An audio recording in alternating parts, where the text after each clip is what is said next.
If there is one generalisation to hazard about maturity, it's that it involves neither profoundly idealising nor profoundly denigrating other people. But let's begin with babies.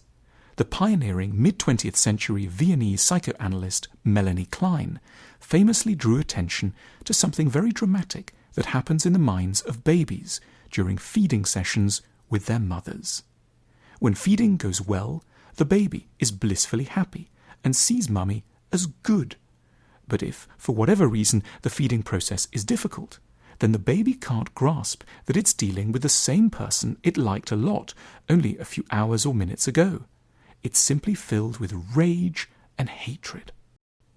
In order to tolerate this, the baby splits off from the actual mother a second bad version, whom it deems to be a separate, hateful individual responsible for deliberately frustrating its wishes, and in the process protecting the image of the good mother in its mind.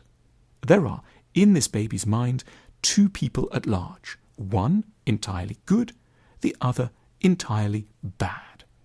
Gradually, if things go well, there follows a long and difficult process by which the child integrates these two different people and comes, sadly but realistically, to grasp that there is no ideal, perfect mummy.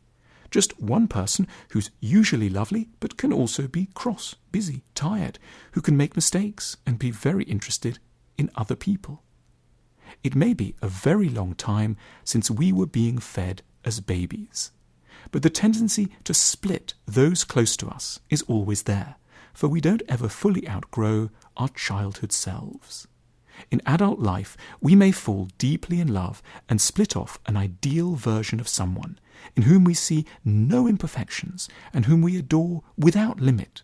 Yet we may suddenly and violently turn against the partner, or a celebrity or a politician, someone whose good qualities once impressed us, the moment we discover the slightest thing that disturbs or frustrates us in them.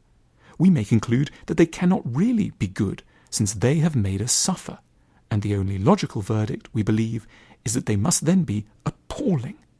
We could find it extremely hard to accept that the same person might be very nice and good in some ways and strikingly disappointing in others. The bad version can appear to destroy the good one, though, of course, in fact, these are really just different and connected aspects of one complex person. It is a huge psychological achievement to accept other humans in their bewildering mixture of good and bad, capacity to assist us and to frustrate us, kindness and meanness, and to see that, far more than we're inclined to imagine in our furious or ecstatic moments, most people belong in that slightly sobering, slightly hopeful grey area that goes by the term good enough.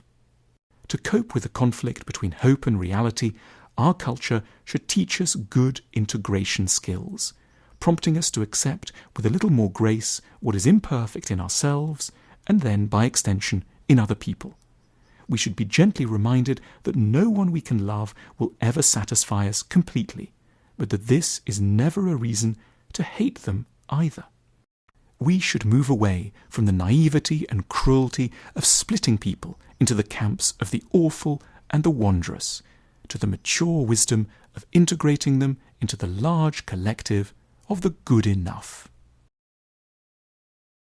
Our collection of essays, Why You Will Marry the Wrong Person, proposes that we don't need perfection to be happy, as long as we enter our relationships in the right spirit. Find out more by following the link on your screen now.